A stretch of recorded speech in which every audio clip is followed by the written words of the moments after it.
morning, everybody.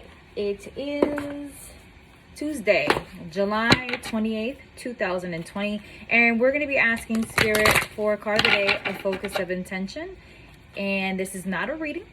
A reading is an intimate discussion between you and a spiritual advisor of your choice, hopefully led by your intuition. This is just intention for the next 24 hours, guided by Spirit.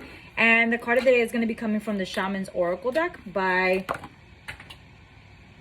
That just happened. John Matthews and Will Kingham. And it literally fell in my desk drawer. Spirit of family.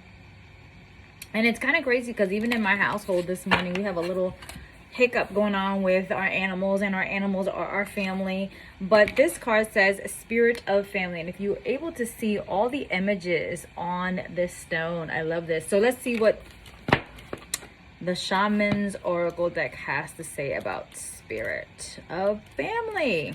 Family's powerful. A lot of us are motivated by our family, but I know a lot of us can be devastated by a family as well, and it goes both ways. But let's see what it has to say. I am the spirit of family. I hold the heart of the family group in my hands, sheltering it and protecting it from harm, and helping to bind together the elements it compromises. On every side, I see relatives, both human and animal. Confirmation. I swear to God, I'm not making this up. Look. Okay, where did it go? Human and animal. So there you go. That was confirmation, because we're having an issue with one of our special need dogs. I have two special need pit bulls. The youngest one, Oreo, was born with medical issues. The other one became a special needs later on. But our youngest Oreo, who's an American bully, is not been feeling well since yesterday, and just some things are just not sitting well with his stomach, and he has a lot of issues. But that's crazy that said that. So thank you, Spirit, for that, because even I need messages once in a while. Because it just because I give the information out doesn't mean I can't receive it either. So on every side, I see relatives, both human and animal, that together form part of a greater whole. I reach out to your spiritual kin, to both ancestors and guardians, offering support in times of trouble and resolution in times of conflict. The spirit of family. The concept of family was essential to our distant ancestors, whose first loyalties were to the survival of the family unit. The tribe itself was held together by an intricate network of bonds, including those with the ancestral dead. As you guys know, I'm an ancestral and rituals practitioner. All day, every day. First and foremost, I trust the dead more than I trust the living. I think I said that yesterday. I think I did. Yes, I did. All right. Now, however, their idea of kinship went beyond the human. The creatures with whom our forebears shared the world were equally significant and were seen as part of the tribe. The spirit of family awakens us to the whole spiritual community of the shaman, both human and animal, and reminds us of the vital role played by kinship. Interpretations. Resolution in time of conflict. Seeking the support of family members, relatives lost and found, sense of community, importance of the spiritual family. Now, I know I have had several issues with my own biological family for years. And now I know many may say, no, that's not true. You don't know what's true or not. You can't speak for me. You can't speak for how I feel. You can't speak for what I went through. Just like many of you have had issues with your own biological family. It could be a family of friends. You know, friends are people that we choose to be in our life. Our family of animals. Again, I have 5 pets. I have 2 special need pit bulls. I have a snake and I have 2 mice. Again, yes, quite eclectic group, but they're my family, and I will do anything for my animals. I even have an entire donations page for my 2 special need pit bulls on the website, so you can literally read all of their medical issues.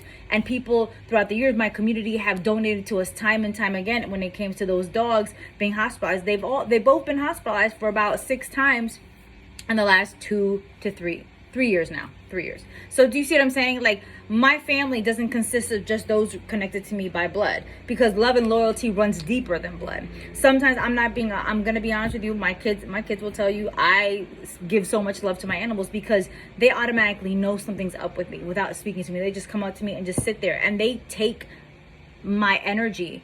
And I know 9 times out of 10 that seems bad, but they absorb whatever it is I'm going through, and they're always picking up stuff, and that's why I'm always giving them love back. My children, they love me, and they give me abundance of affection and love, and my mother and my husband, yes, of course.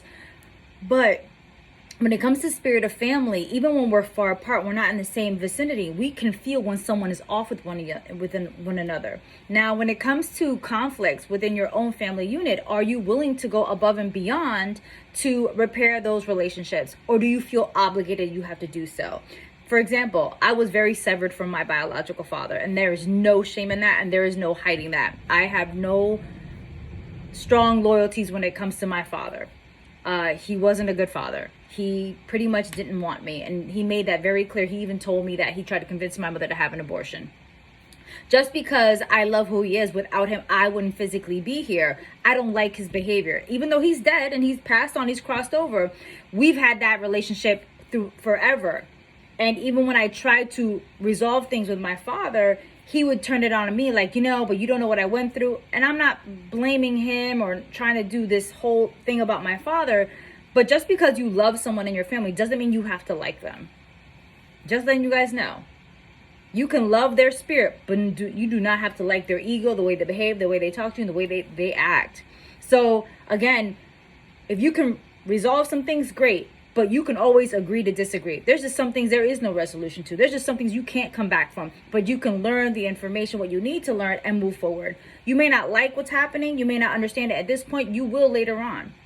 And now, or also, are you pushing everybody away because you think you can do everything by yourself? You can also seek the support of your family members. Now, it doesn't have to be biological. It doesn't have to be in spirit. It doesn't even have to be of animals. It could be a family of people of like mind and like spirit. Those who have the same mission, the same vision, or similar things to that to help build you up, like a spiritual community, or an athletic community, or an education community, or an art community, or a dancing community, or a food community. It could be so many communities. There's so many communities that's been popping up in the last 6 months due to COVID-19. We've had to go and create new boundaries and create new groups so you can always communicate and get that support of your family, friends.